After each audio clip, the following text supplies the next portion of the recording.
दोस्तों, आज हम बात करेंगे हरियाणा की राजनीति में डिनर डिप्लोमेसी की। डिनर डिप्लोमेसी को लेकर कई दिनों से चर्चा है राजनीति में। बार बार ये कहा जा रहा है कि जिस प्रकार राव इंद्रजीत सिंह ने, केंद्रीय मंत्री राव इंद्रजीत सिंह ने अपनी बेटी आरती राव, जो कि स्वास्थ्य मंत्री हैं हरियाणा की, उनकी कोठी पर लगभग 1 दर्जन एमएलए के साथ एक डिनर किया और उस डिनर को लेकर राजनीतिक हलकों में बहुत ज़बरदस्त चर्चा हुई। यहाँ तक कि कुछ राजनीति के जानकार तो ये कहने लगे कि शायद हरियाणा की राजनीति में एक उबाल आ रहा है और बहुत जल्दी सरकार को लेकर कुछ हलचलें तेज़ हो रही हैं। लेकिन इसको लेकर जिस तरीके से एक राजनीतिक चर्चाएं और राजनीतिक उबाल की बात देखी जा रही थी, उस पर आज राव इंद्रजीत सिंह, केंद्रीय मंत्री राव इंद्रजीत सिंह ने एक मीडिया को अपने वक्तव्य देकर न केवल अपना गुस्सा निकाला बल्कि सारी चर्चाओं को शांत किया कि डिनर डिप्लोमेसी में इस तरह की कोई रणनीति नहीं है। और इसको लेकर राव इंद्रजीत ने बड़े सधे हुए शब्दों में, हालांकि नाराज़गी भी उनकी दिखाई दी, उन्होंने दबकर ये बोला भी कि भगवानपुर में 200 बेड के हॉस्पिटल को लेकर और डिनर डिप्लोमेसी को लेकर जो बात की जा रही है वो लोग गुमराह कर रहे हैं और उनके साथ धोखा कर रहे हैं। हालांकि उन्होंने आरोप लगाया कि क्षेत्र के कुछ लोग इसमें शामिल हैं, जबकि राव इंद्रजीत ने यहाँ तक कहा कि जब से उनकी बेटी स्वास्थ्य मंत्री बनी है तो उसको लेकर जो डिनर रखा गया था, ये उसके कुलीग्स, वो उसके साथी, और वो नया घर उन्होंने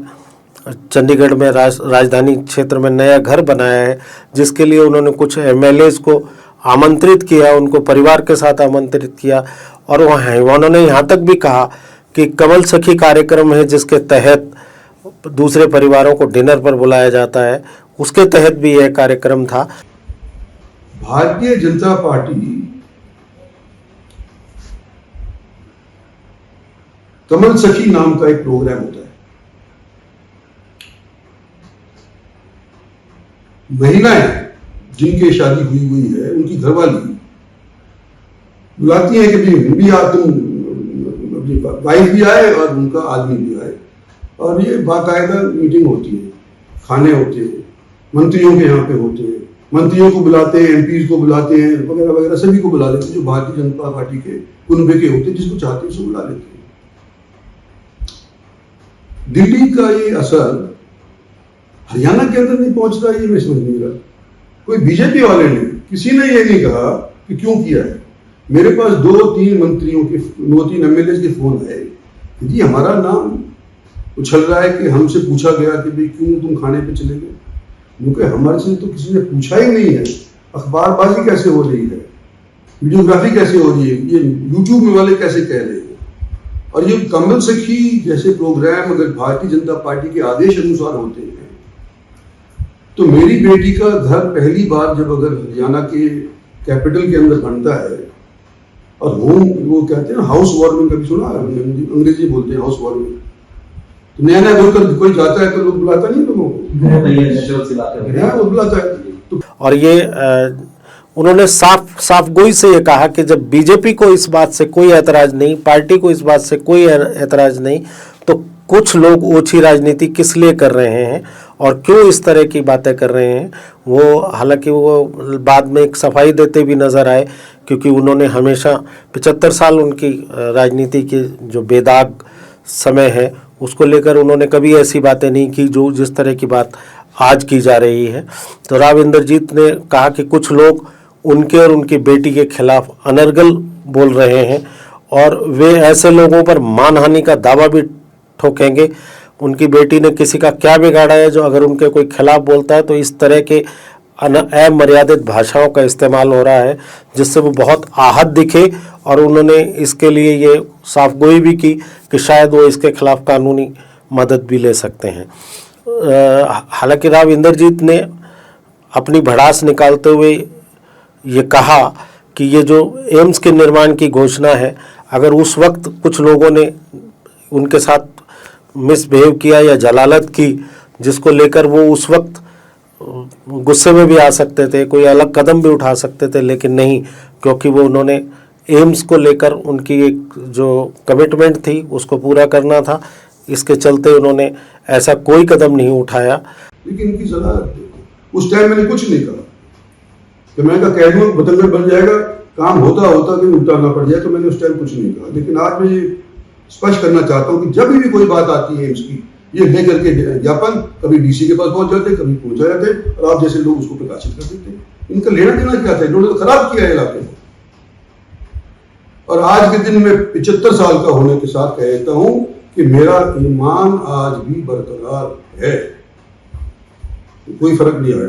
फर्ज के प्रति अभी मेरी ईमानदारी है। अलग लोगों की बातों से और जिस तरह की लोग बात अनर्गल बात कर रहे हैं उनसे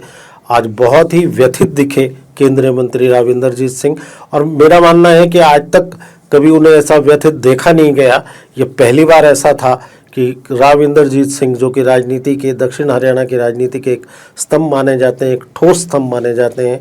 उनकी वो जो व्यथित दिखे तो शायद उनको कोई चोट पहुंची, क्योंकि उनकी लोगों से, जो लोगों ने उनके खिलाफ, उनकी बेटी के खिलाफ या डिनर डिप्लोमेसी के खिलाफ बातें की, तो आज उन्होंने, मुझे लगा कि पूरे वक्तव्य में आहत नजर आए।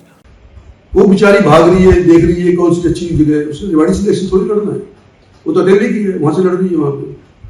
लेकिन स्वास्थ्य मंत्री होने के नाते ये देखने के लिए कि सबसे उचित जगह कहाँ, सुविधाजनक जगह कहाँ है, वो देखने के लिए 7-8 गाँव के अंदर गई, शहर के अंदर भी गई, उसके खिलाफ नरगल बात करने लग गए।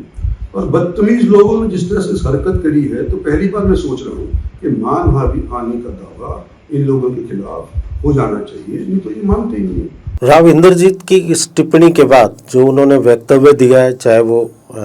भगवानपुर के हॉस्पिटल को लेकर था या फिर डिनर डिप्लोमेसी को लेकर था, जो चर्चाएं राजनीतिक हलके में आम थी, उनमें विराम लगना या उनका कम गति पकड़ना स्वाभाविक है कि जिस मुखर तरीके से राव इंदरजीत जी ने वो डिनर डिप्लोमेसी को लेकर लोगों को आगाह भी किया और उन्हें ये बताया भी कि अगर उनकी बेटी आरती राव के खिलाफ इस तरह की अमर्यादित टिप्पणी की गई तो वो कानूनी एक्शन से भी पीछे नहीं हटेंगे। और मेरा मानना है कि इसके बाद डिनर डिप्लोमेसी को लेकर थोड़ा विराम ज़रूर लगेगा। हालांकि राजनीतिक हलके में इस तरह की चर्चाएं सिर उठाती रहती हैं, तो हो सकता है कि उनके इस वक्तव्य के बाद थोड़ा सा इस चर्चा को लेकर विराम आए, लेकिन ये राजनीति है जनाब, यहाँ फिर ऐसी चर्चाएं भी होंगी, ऐसी लोग ऐसी चर्चाएं में आनंद भी लेंगे, क्योंकि राजनीति है, ये तो होगा।